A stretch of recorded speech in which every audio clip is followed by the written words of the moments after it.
আমরা বিস্তারিত এবং আপনাদের অন্যান্য প্রশ্ন সহ সামগ্রিক প্রশ্নের উত্তর আমরা পরবর্তী কোনো প্রেস কনফারেন্সে দেবো ইনশাল্লাহ। সম্মানিত সাংবাদিক বন্ধুগণ, আজকে দেখেছেন ডাকসু নির্বাচনের ফলাফল ঘোষণা হয়েছে। সেখানে ঢাকা বিশ্ববিদ্যালয়ের শিক্ষার্থীরা স্ব পদে যাদেরকে যোগ্য মনে করেছেন ভোট দিয়েছেন এবং অধিক সংখ্যক ভোট প্রাপ্তির ভিত্তিতে যারা নির্বাচিত হয়েছেন তাদের নাম ঘোষণা করা হয়েছে। আমার দিক থেকে ব্যক্তিগত অবজারভেশন হচ্ছে, জিএস হিসেবে বিজয়ী হওয়া, জিএস হিসেবে নির্বাচিত হওয়া এটা ব্যক্তি ফরহাদ কিংবা ছাত্র শিবিরের ঢাকা বিশ্ববিদ্যালয়ের সভাপতি ফরহাদের কোনো অর্জন না। এটা ঢাকা বিশ্ববিদ্যালয়ের সকল শিক্ষার্থীদের মতামতের ভিত্তিতে প্রদত্ত একটি আমানতের দায়ভার আমার উপর।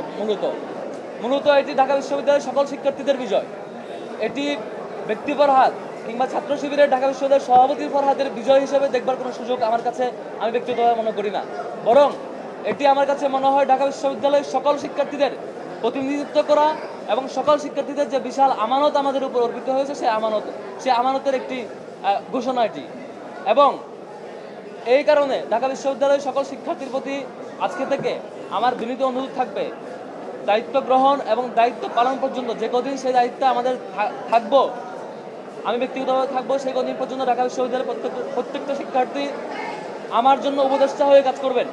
ঢাকা বিশ্ববিদ্যালয়ের প্রত্যেকটা শিক্ষার্থী, আমি যদি আমার পথ চলায় কোনো ভুল করি, কোনো ভুল পথে পা বাড়াই, কোনো ভুল কিছু করি মনে হয় বিশ্ববিদ্যালয়ের শিক্ষার্থীর কাছে, বিশ্ববিদ্যালয়ের শিক্ষার্থী যাতে আমাকে সাথে সাথে ভুল শুধরে দেন এবং তার জায়গা থেকে আমাকে সমালোচনায় কাঠগড়ায় দাঁড় করান এবং একদম যেভাবে শুদ্ধে দিলে পরে আমার জন্য সেই পথচলাটা সঠিক পথে যায়, সেভাবে যেন সেই বিশ্ববিদ্যালয়ের শিক্ষার্থীরা আমাকে শুধরে দেন, সে কামনা করব। একই সাথে আমার জায়গা থেকেও এই যে বিশাল আমানত, বিশ্ববিদ্যালয়ের শিক্ষার্থীদের প্রত্যাশা পূরণের জন্য, শিক্ষার্থীদের অধিকার বাস্তবায়নের জন্য যে বিশাল আমানত, আল্লাহ রাব্বুল আলামিনের কাছে দোয়া করি আল্লাহ রাব্বুল আলামিন যাতে শিক্ষার্থীদের এই আমানতের দায়ভার, এই আমানত রক্ষা করবার তৌফিক দেয়।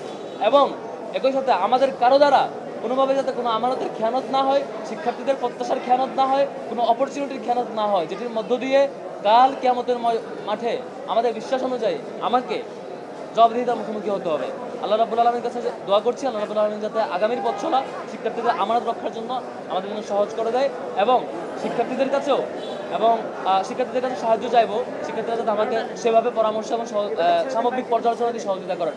একই সাথে সারা বাংলাদেশের সকল আগ্রহী জনগণ যারা ডাকসুর ব্যাপারে কনসার্ন ছিলেন, ডাকসুর বিজয়ে খুশি হয়েছেন এবং ডাকসুতে আমাদের বিজয়ে আনন্দ প্রকাশ করছেন, তাদের প্রতি বিনীত অনুরোধ রাখবো, আমাদের এই বিজয়ের মধ্য দিয়ে আমরা কোনো বিজয় মিছিল কিংবা আনুষ্ঠানিক কোনো বিজয় র্যালির মধ্য দিয়ে আমরা প্রকাশ করতে চাচ্ছি না।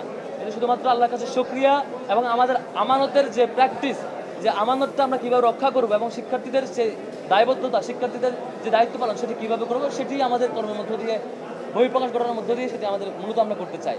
সেজন্য যে যার জায়গা থেকে খুশি হয়েছেন, আনন্দিত হয়েছেন, আল্লাহর কাছে শুকরিয়া আদায় করে এবং যার জায়গা থেকে সেভাবেই সেটি পালন করবেন।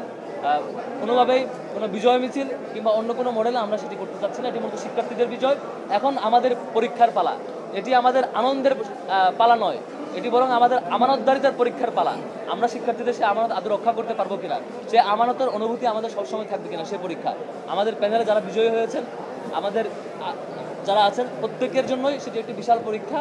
শিক্ষার্থীদের এই প্রত্যাশা পূরণে, শিক্ষার্থীদের প্রতি আমাদের কমিটমেন্ট পূরণে আমাদের এই দায়বদ্ধতা, যে কদিন আমরা দায়িত্ব থাকবো সেটি আমাদের পালন করে যাবো ইনশাল্লাহ। আমি সংক্ষেপ করছি, আপনারা সবাই ক্লান্ত সাংবাদিক বন্ধুগণ, আমি সমাপনী কথা নিয়ে আসা আজকের এই বিজয় ডাকসুর নির্বাচন ফলাফল